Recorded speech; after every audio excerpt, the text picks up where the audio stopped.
Bonjour Essar. Bonjour Tom. Alors Essar, nous sommes le 15 mai. Nous faisons le site rep un petit peu plus tôt pour des raisons liées à nos emplois du temps respectifs. Hmm. Et nous abordons donc le site rep numéro 62 qui est assez dense dans le sens où les événements actuels, dont vous avez la connaissance bien entendu, sont en train de se précipiter. On parlera en particulier de la situation à Idlib, et bien entendu des risques d'affrontements militaires, en tout cas la menace américaine d'agression militaire contre l'Iran à travers un certain nombre d'événements très curieux qui se sont produits il y a quelques jours, comme à proximité du terminal pétrolier de Fujairah, qui se trouve dans les Émirats arabes unis. Des sabotages qui pourraient être attribués à l'Iran dans la perspective évidemment de justifier une agression contre elle. Mais tout d'abord, et malheureusement comme de coutume, parce qu'on aimerait bien qu'un jour la situation en Palestine se pacifie enfin, hélas, c'est malheureusement pas parti dans cette direction-là. Hmm. Euh, je vous laisse nous en parler parce que effectivement, il y a des anniversaires terribles qui malheureusement sont à commémorer entre guillemets, hein. Bon, d'abord, bonjour tout le monde. Effectivement, donc nous entamons notre 62e site rep. Je voudrais, pour commencer ce site rep, saluer le peuple palestinien qui subit de plus en plus de pression pour la liquidation de sa cause, en fait, pour sa liquidation dans le cadre de ce qu'on appelle le contrat du siècle. Et depuis d'ailleurs qu'il ne cesse d'affirmer et de reconfirmer à chaque semaine sa détermination à libérer son pays et à chasser l'occupant israélien.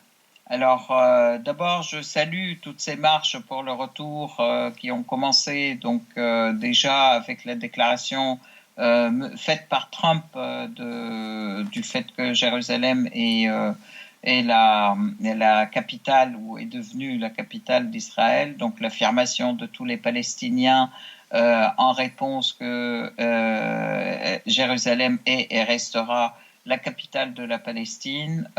Beaucoup de pays ont confirmé et ont soutenu les Palestiniens dans leur position. Je rappelle quand même qu'il y a eu 152 pays qui ont soutenu les Palestiniens et qu'il n'y avait que Israël et les États-Unis qui étaient dans ce sens. Bon, après, ils ont été rejoints par le Brésil qui a subi un coup d'État par les Américains, mené par les Américains. Donc, en fait, aujourd'hui, on est dans une situation où les Palestiniens se battent contre cette décision d'une part, et puis d'autre part, toutes les manigances menées par Trump avec l'aide des Israéliens, mais aussi avec l'aide des pays du Golfe arabe, hein, dits arabes en fait, les pays de l'Arabie saoudite, Bahreïn les Émirats arabes unis, etc., qui ont rejoint, qui soutiennent Israël aussi dans cette décision et qui peu à peu mènent des pourparlers et des tractations avec les États-Unis pour la liquidation de la question palestinienne, alors que la Syrie est occupée effectivement à libérer son territoire de l'invasion barbare et des barbares qui ont été envoyés, dépêchés par tous les pays, par les pays occidentaux, par les États-Unis et les pays occidentaux en Syrie. Et donc, la Syrie est occupée depuis 2011, comme vous le savez. Ce qui ne l'empêche pas, d'ailleurs, de soutenir les Palestiniens. Je voudrais rappeler quand même et saluer la victoire de Gaza qui récemment, là, il y a eu une confrontation très importante. Les résistants à Gaza ont envoyé des missiles sur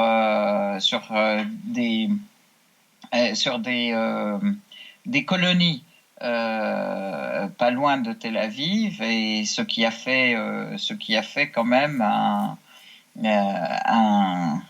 un mouvement très important. Les Israéliens ont réagi en bombardant Gaza, mais ils ont eux-mêmes commencé à réclamer, eux-mêmes, je dis les Israéliens, à réclamer un cessez-le-feu au bout de 2 jours. Donc en fait, c'était aussi une grande victoire de la résistance à Gaza, mais aussi ajouté à une grande résistance en fait des Palestiniens à Jérusalem, à Ramallah, dans tous les territoires palestiniens occupés, alors que la répression israélienne devient de plus en plus dure, les arrestations, les violations de domicile, les destructions des maisons sur la tête des habitants, l'arrestation de toute personne qui pourrait résister et l'arrestation des enfants, les castrations des enfants. Enfin, c'est une répression absolument barbare qui s'abat sur le peuple palestinien, mais aussi en même temps, ce qui ne le dissuade pas de sa résistance, alors que d'un autre côté, la déclaration de Trump, en fait, que le Golan le Golan syrien occupé devrait être sous la domination d'Israël systématiquement,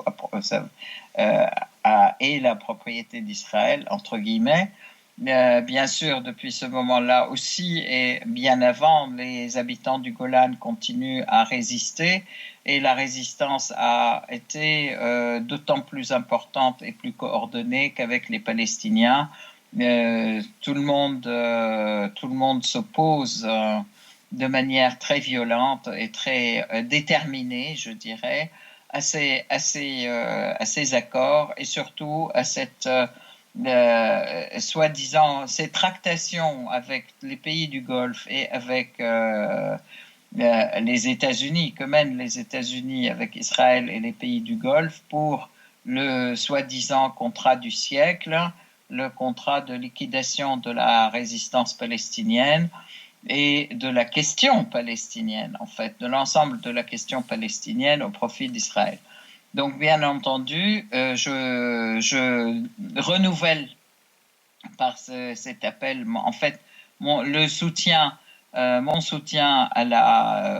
le soutien de tous les Syriens à la cause du peuple palestinien, mais aussi à nos compatriotes syriens dans le Golan qui aussi résistent depuis 67, hein, et continuent à résister contre l'occupation israélienne, et qui n'arrêtent pas d'affirmer que le Golan est syrien, et qui n'arrêtent pas aussi de hisser le drapeau syrien sur toutes leurs maisons, dans leurs manifestations et dans leurs marches. Donc, et ceci malgré la décision récente de Netanyahou de créer une colonie appelée Trump à l'intérieur même du Golan syrien occupé. Hein. Tout à fait, tout à fait. Donc, suite à cette décision de Trump, Netanyahou a décidé de créer une ville, en fait, qui ne sont que des colonies, qui s'appelle Trump, sur le Golan syrien occupé.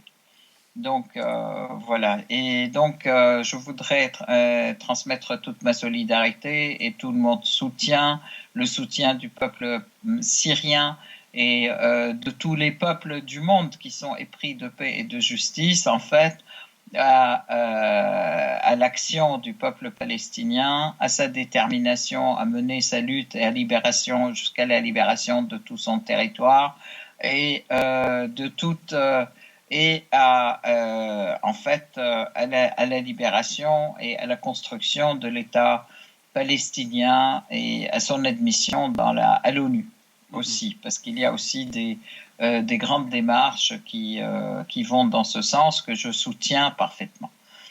Oui. Voilà. D'ailleurs, il faut faire une parenthèse.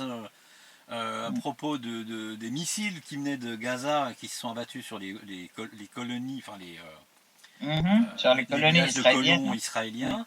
Mm. C'est d'abord une provocation israélienne à la base. Hein. C'est pas juste les Gazaouis ont décidé de tirer des missiles. C'est parce que les Israéliens ont assassiné des jeunes, hein, 2 jeunes, Mm. sauf erreur, hein, et qu'à un Tout moment à donné, le ras-le-bol était tel que la Tout à résistance. fait. Mais de toute façon, il était clair aussi que les Israéliens n'ont pas tenu le choc aussi et qu'au bout de 24 heures de combat, ce sont les Israéliens qui ont commencé à appeler à un cessez-le-feu et avec Gaza. Donc en fait, ça montre bien quand même la détermination aussi de la résistance palestinienne à continuer son combat et à ne plus du tout se préoccuper des questions d'Oslo et de la paix, etc., qui les ont endormis pendant des années depuis la signature des accords d'Oslo. Donc là, tout le monde, le peuple palestinien voit clairement qu'il est plus question de sa liquidation que de la libération et de la création d'une Palestine libre et démocratique. Alors Essar, nous allons aborder les sujets concernant la Syrie à présent, et Mm-hmm. en particulier parce que vous m'avez dit avec un certain soulagement, et on peut le comprendre, que après quelques mois de relative passivité, parce que c'est pas vrai vraiment, en réalité, c'est juste simplement que l'offensive finale contre la poche terroriste d'Idlib a cessé, enfin en tout cas n'a pas démarré à cause des menaces américaines, mais que les bombardements terroristes, vous m'avez signalé quelque chose qui est assez abominable, mais de la part des terroristes, malheureusement rien n'est étonnant.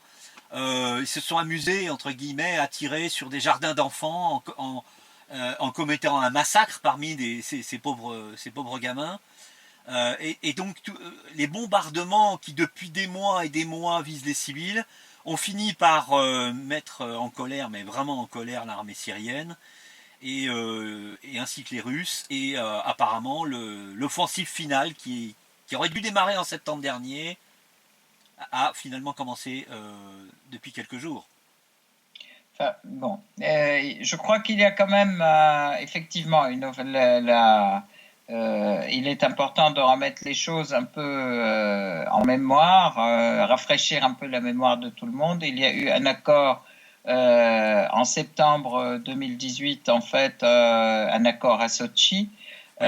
Qui se faisait en fait entre la Russie et la Turquie sur la partie sur Idlib, qui d'ailleurs exigeait de la Turquie, qui était le garant des factions terroristes, en fait, que la Turquie puisse pousser les terroristes à évacuer 15 à 20 kilomètres de la ligne frontière Oui. de confrontation entre l'armée arabe syrienne et les terroristes à Idlib. Donc c'était aux terroristes de se retirer 15 à 20 kilomètres tout le long de la route de Idlib jusqu'à Hama d'un côté, de Idlib jusqu'à Latakia de l'autre côté et de Idlib jusqu'à Alep du troisième côté. Normalement, ces 15 à 20 kilomètres devaient être pratiquement une zone démilitarisée complètement, que les armes lourdes comme légères soient complètement retirées, que à l'horizon du 15 octobre, tous ceux des terroristes qui veulent se rendre ou qui peuvent partir, ils partiront, et que finalement, en fin décembre 2018, la Syrie reprend le contrôle total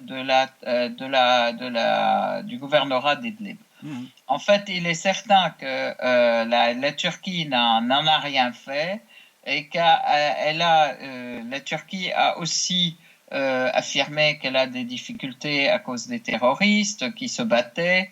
Effectivement, les factions terroristes se battaient violemment entre elles Et paradoxalement, c'est Al-Nusra qui a pris quand même le contrôle total du gouvernorat d'Idlib. Al-Nusra, je rappelle quand même, c'est une organisation listée dans les organisations terroristes sur la liste des Nations Unies, sur les listes internationales, reconnue comme terroriste par les États-Unis, reconnue comme terroriste par tous les pays du monde, mais qui continue quand même à sévir à Idlib et pour laquelle, je rappelle aussi, à chaque fois qu'il y a les terroristes sont sous les feux de l'armée arabe syrienne, il y a des protestations générales au niveau des pays de l'ONU, de l'OTAN, pas de l'ONU, pardon, de l'OTAN et des États-Unis, qui crient qui s'élèvent et qui vont au secours de ces factions en disant c'est une catastrophe humanitaire, etc., etc., alors que la catastrophe humanitaire qui dure à Idlib et à Afrin depuis que ces terroristes y sont n'intéresse personne.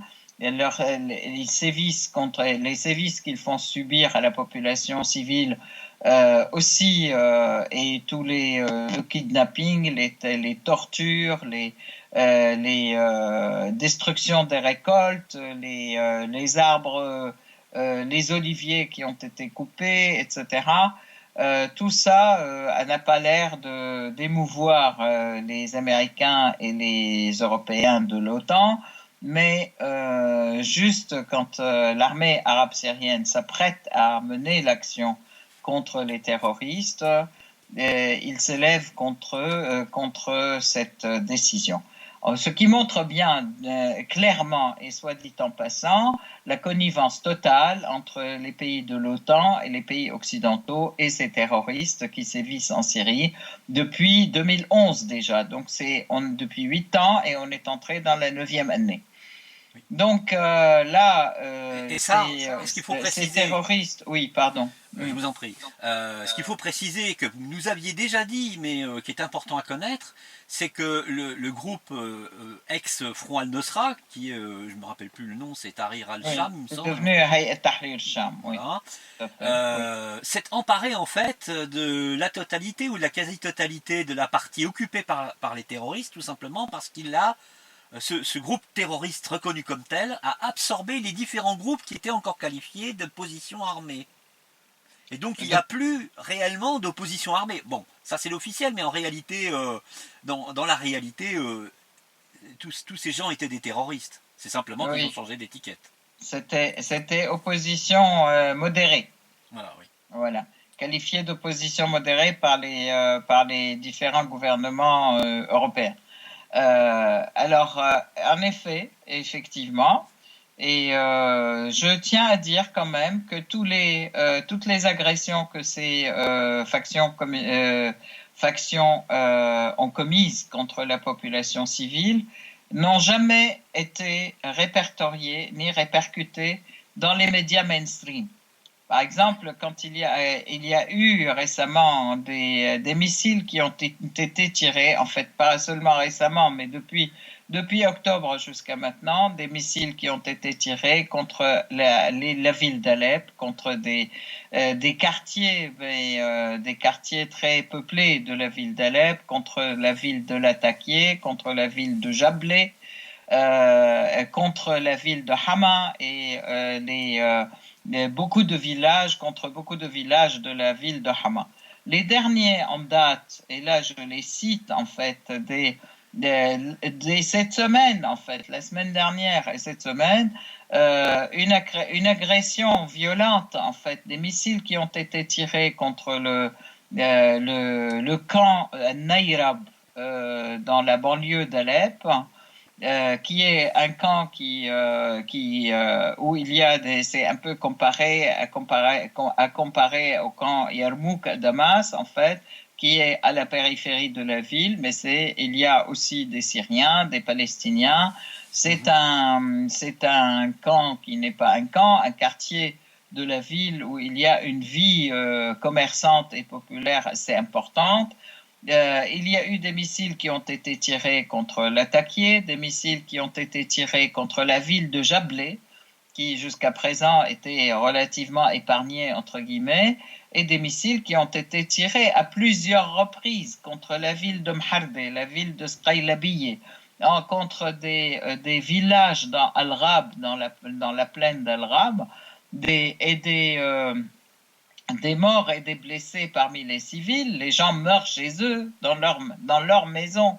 Il y a des destructions, des missiles qui sont tirés sur les gens. Et là, dernièrement, à Sqaylabiyya, il y a eu des enfants, 4 enfants qui sont morts d'un seul coup, qui étaient en train de jouer dans les jardins du village, qui ont reçu un missile. D'autres qui sont morts aussi dans leur maison, enfin entre les enfants, les femmes, etc.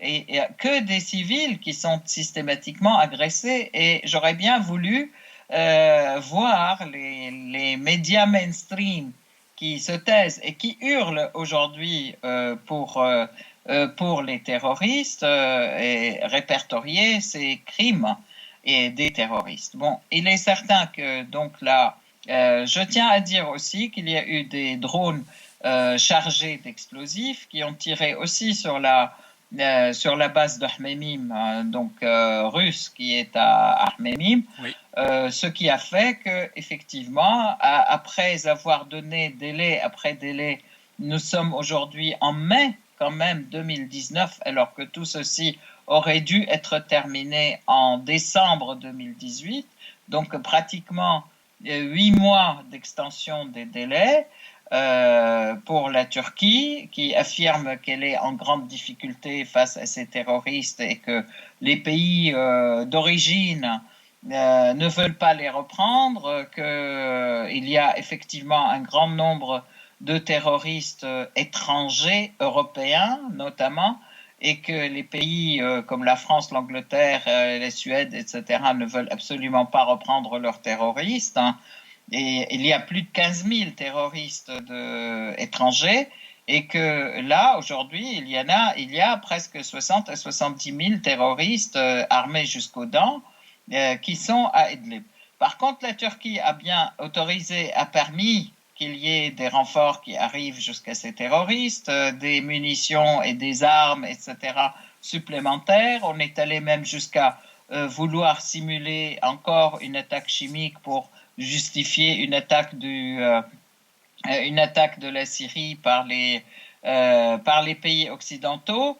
Bon, fort heureusement, ça a été dénoncé à temps par les Russes, donc elle n'a pas eu lieu. Ouais. Et voilà que maintenant, donc l'armée syrienne commence à répondre. Elle répondait au fur et à mesure sur les lieux en bombardant les lieux d'origine de ces missiles, mais aujourd'hui, une vaste opération de libération des territoires occupés par ces terroristes a commencé. Donc l'armée syrienne avance et les protégée, je dirais, par l'aviation russe. Donc il y a de ce fait eu plus d'une dizaine, 10 à 15 villages qui ont été libérés. Et je tiens à citer les villages stratégiques qui sont très importants. Le village de Qal'at al-Madiq, en fait, c'est la citadelle d'Al-Madiq. Il y a un village qui s'appelle Al-Madiq, donc sur les hauteurs de Hama Est, et qui, en fait, qui sont qui dominent, je dirais, par le feu, l'ensemble des villages de la plaine, ce qui fait que le village de Sqaylabiyye se trouve sécurisé aujourd'hui, puisque c'est à partir de là que que les terroristes tiraient leurs missiles sur la ville. Donc ces villages de Mhardé et de Sqaylabiyye ont été, plusieurs villages dans la plaine Al-Rab ont été sécurisés justement par le fait de que l'armée arabe syrienne a pris le contrôle de ces villages stratégiques en hauteur.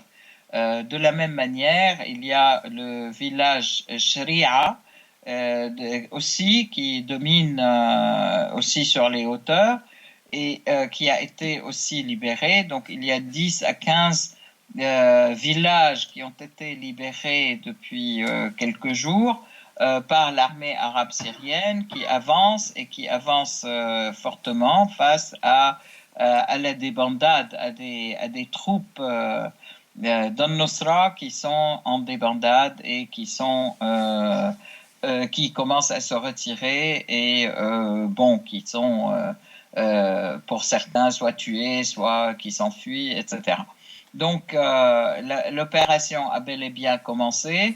On trouve là récemment d'ailleurs dans le village récemment libéré le village Shri'a où on a retrouvé des quantités d'armes européennes et turques. On a trouvé des quantités un hôpital de campagne contenant beaucoup de médicaments aussi et des médicaments européens, turcs et israéliens. On a vu les masques et les casques blancs, des casques blancs, donc tous les vêtements des casques blancs qui étaient laissés en plan avant qu'ils ne s'enfuient. Donc voilà, ça c'est une opération qui avance et qui avance très bien et qui avance aussi sur le chemin, aussi sur la voie. Ça c'est dans la partie Hama. Nord-est de Hama, et puis dans la partie sud d'Alep aussi, les choses ont commencé. En fait, l'armée syrienne avance et avance très, très progressivement et très bien. Donc voilà, il y a des choses importantes qui se passent et nous espérons, je voudrais par ce fait aussi affirmer aussi tout mon soutien à l'armée arabe syrienne qui avance et qui protège la population et qui répond en fait à ces terroristes et espérons que la totalité du territoire d'Idlib sera libérée bientôt. Alors, bien sûr, les terroristes, on a réussi aussi à capter leurs appels, parce que rappelez-vous qu'il y a Al-Jolani qui a refait son apparition aussi et qui fait un appel à toute la population dans la partie qu'il domine, à tous ceux qui sont capables de porter des armes, de se mobiliser pour le djihad, soi-disant. Ouais. Donc, Al-Jolani, qu'on pensait qu'il était mort, etc., on revoit son apparition et qui exprime, en fait, par ses appels, à mon avis, une véritable peur de perdre. Une panique. Ouais. Ils sont sur le point de disparaître. Dernier point, je voudrais dire quand même que le village Rasm al-Ahmar qui a été aussi libéré et puis la montagne qui s'appelle Charchicho, qui sont aussi des monts en fait de la grande montagne El-Zaouieh qui surplombe donc ces villages d'Al-Rab et de Hama. Là aujourd'hui même, il y a eu une très grande bataille et il y a eu une sorte de suicide collectif des forces terroristes qui étaient dirigées d'ailleurs par un char. Donc en fait, les pauvres malheureux qui n'avaient pas de médicaments, que de munitions ni de ni de grands équipements. Alors tout le monde disait, c'est que des équipements légers, n'est-ce pas? Oui, oui. Voilà. Donc tout ça, c'est très important. Pour nous, je pense que en fait, c'est une bataille qui va partir, qui va se faire très rapidement et qui va se faire dans le sens de la libération, en fait, de l'ensemble des territoires délégués. Et sans doute, Voilà. dans un Alors, on second se pose temps, la question par rapport à la partie Al Jazeera qui est à l'est de oui, l'Euphrate en même temps. précisément, voilà, oui. Oui. Voilà. Et donc, en se posant cette question, on peut dire là-bas, la situation est différente puisque c'est une occupation américaine, hein, américaine et française, britannique, etc. Oui. Que la population et qui agit par l'intermédiaire de ce qu'on appelle FDS, les forces de Qassad, les forces dites démocratiques, dites syriennes, qui, elles, en fait, affirment toujours, elles ont toujours affirmé que de toute façon, elles sont pour continuer à vivre sous l'État syrien, que ce sont des en fait, le FDS, c'est une organisation dirigée par les Kurdes, mais elle n'est pas en majorité kurde, hein. Et puis qui a sévi aussi dans la région, puisqu'ils ont imposé la langue kurde aux gens, ils ont imposé des programmes Mais là, d'enseignement différents. mais là, ils sont en train de Mais en s'opposer fait, à... Oui, la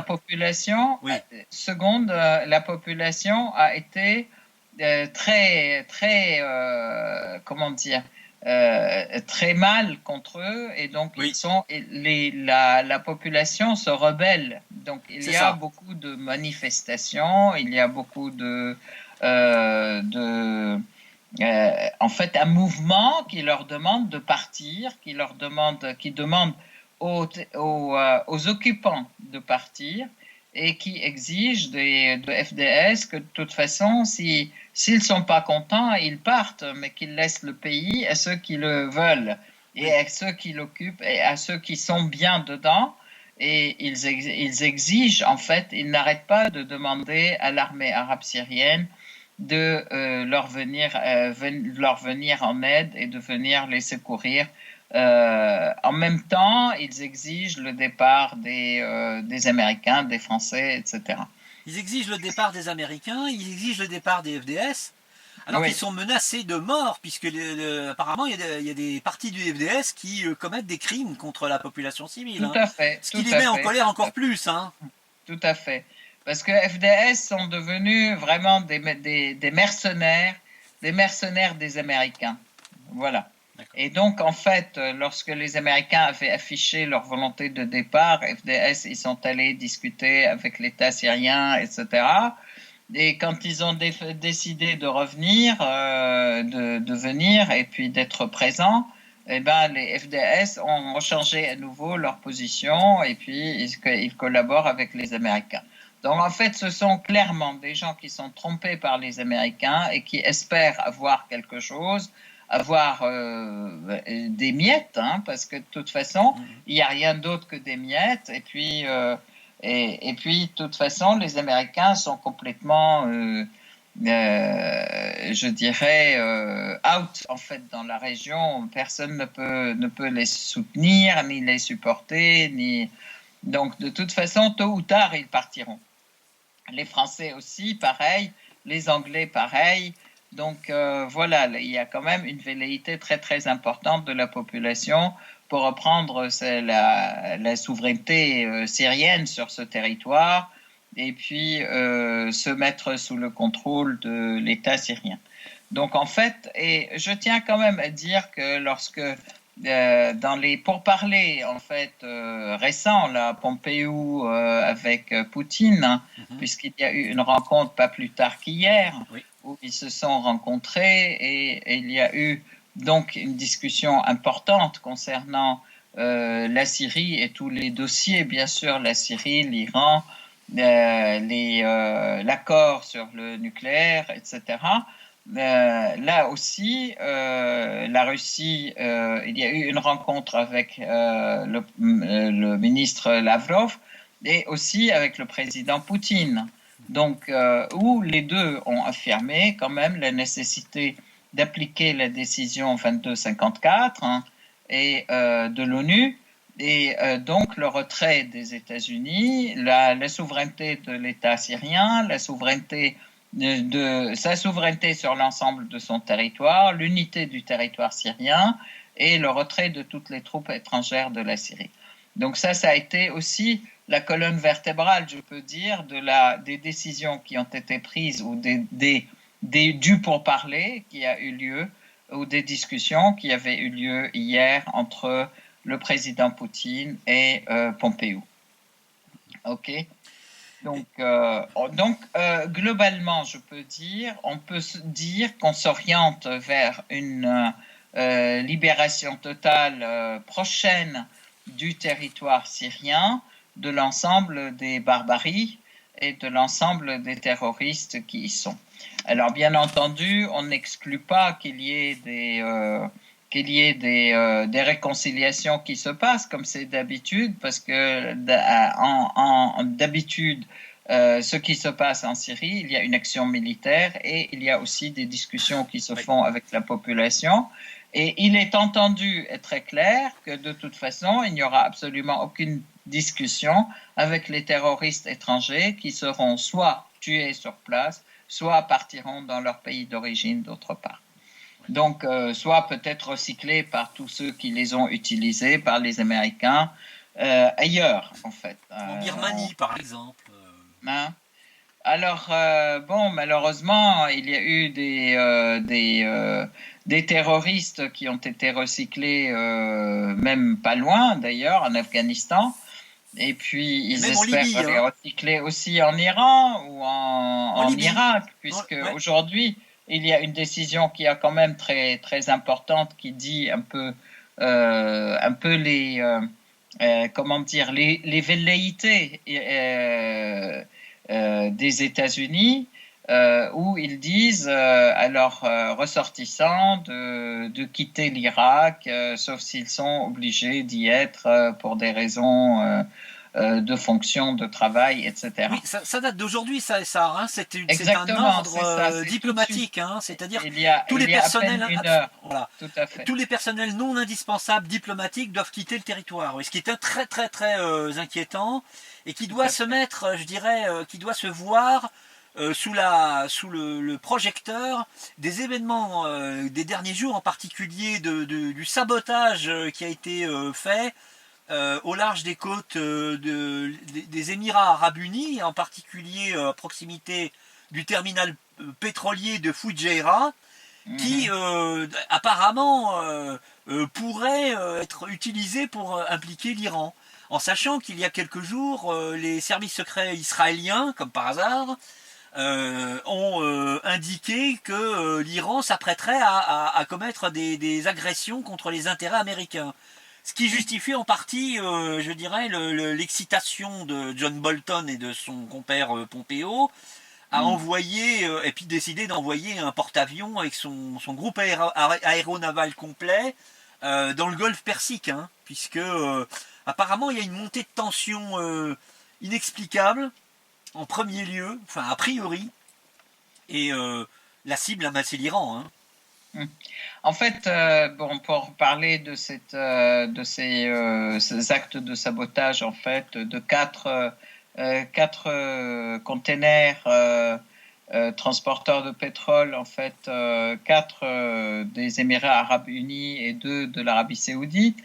Je voudrais quand même qu'on fasse remarquer qu'il y a eu 0 goutte de sang et 0 goutte de pétrole aussi au niveau de la pollution qui a été versée en fait. Hein, donc il n'y a pas eu de problème. Et ça c'est un deuxième point qui est quand même étrange, c'est qu'il y a une très grande base américaine à proximité qui n'a rien vu venir, hein. Mhm. Et puis, en plus, que c'est quand même Al-Fujairah, c'est un des plus grands ports de la région, en fait, d'exportation du pétrole. Et il y a près de 30 à 40% du pétrole mondial qui passe par là, quoi. Mhm. Donc, et que ça soit passé quand même un dimanche, un jour où la bourse est fermée, il y a tout un tas d'indices comme ça Oui. qui font, qui portent à croire quand même que c'est un false flag qui a été bien fomenté et bien mené, soit par les services secrets des pays eux-mêmes, soit par les services secrets du Mossad pour essayer d'en faire accuser l'Iran. Parce que, d'abord, je tiens à dire quand même que pendant pratiquement toute une journée, ni les Émirats arabes unis, ni l'Arabie saoudite n'en avaient parlé. Oui. Il a fallu que ce soit Al-Mayadeen, un Donc, média il y a libanais. Al-Mayadeen qui en a parlé et tout le monde disait que de toute façon c'est faux. Les médias mainstream disaient que c'était faux. Les médias des Émirats arabes unis disaient que c'était faux, etc.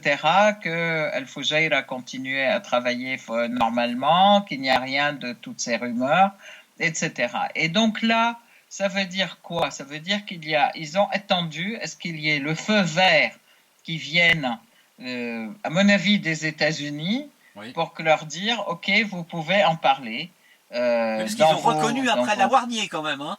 Ils l'ont Hein? nié, ils ont nié qu'il se soit produit ce genre de choses. Ah Et c'est oui, seulement et après 24 heures, ils ont reconnu qu'il y avait eu sabotage. absolument. Ils l'ont nié. Hmm. Et ce qui veut dire quand même qu'ils attendaient un feu vert, d'ailleurs, pour qu'ils puissent en parler. Hmm. Alors, maintenant, qui a intérêt à ça? Qui a intérêt à montrer la vulnérabilité malgré la présence américaine? Ce sont les Américains eux-mêmes, à mon avis, pour dépêcher plus de troupes pour être là.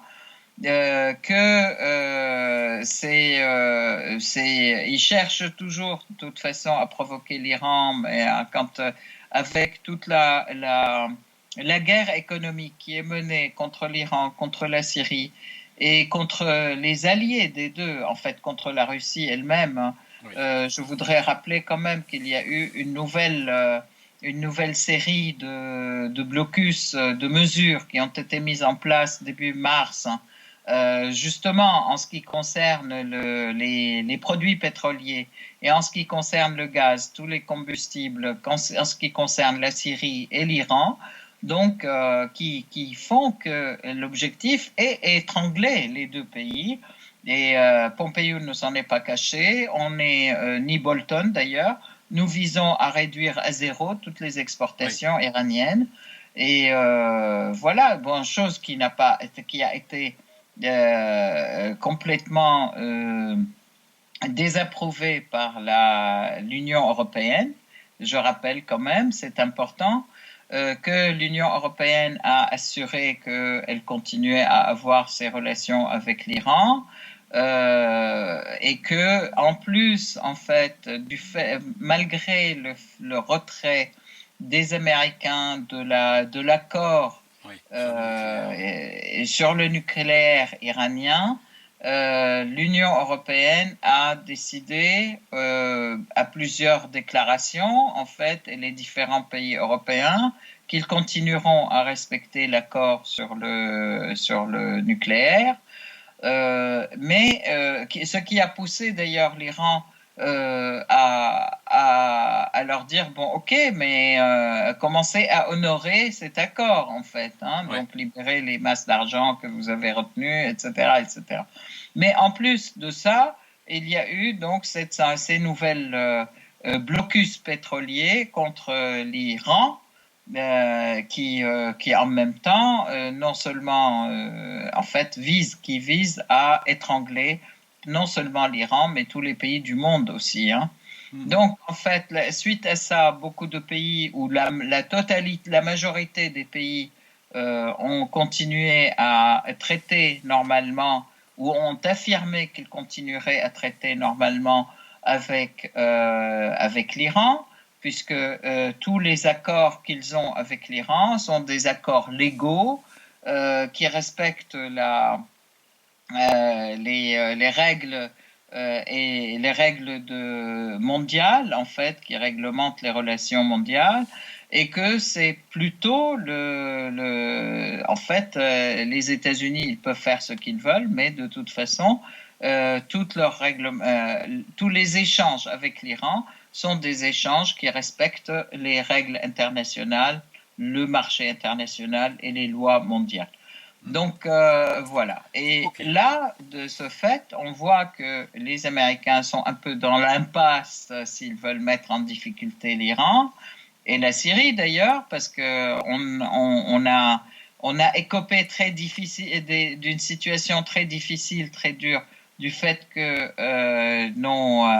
nos produits pétroliers sont aussi la partie qui est produite en Syrie, elle est bloquée par les Américains, et ce qui nous vient de l'extérieur, de nos amis, est bloqué aussi par ces nouvelles mesures américaines qui visent à nous étrangler et à nous mettre à genoux, comme nos alliés iraniens.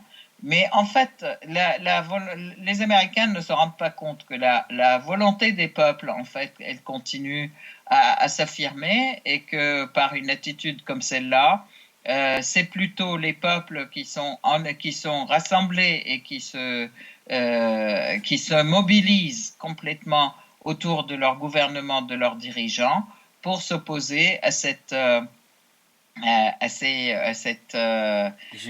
violation de toute règle et de tout respect des peuples, et violation de la souveraineté et des règles internationales d'échange, etc., entre les pays.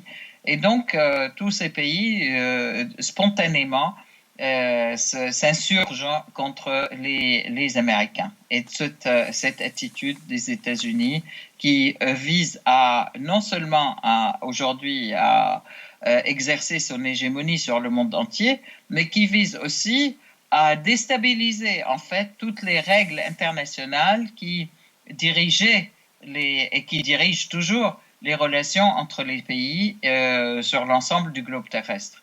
Donc là, c'est vraiment très grave qu'on en arrive là. Voilà. Sur ce, Essar, nous allons devoir nous quitter puisque le temps imparti est passé désormais. Oui. Oui. Alors, il ne vous reste plus qu'à vous oui, souhaiter... Je voudrais souhaiter quand même beaucoup de bonnes choses à nos auditeurs, et puis dire que dans le prochain CITREP, il y aura des informations importantes en fait sur l'avancée en Syrie de l'armée arabe syrienne, et puis surtout de la libération de notre territoire de tous les terroristes, et nous espérons quand même vous donner de très bonnes nouvelles. Et je vous souhaite plein de bonnes choses. Merci Essar, bonne fin d'après-midi, à très bientôt dans 2 semaines pour le nouveau CITREP. Au revoir. Au revoir, merci Tom. Merci.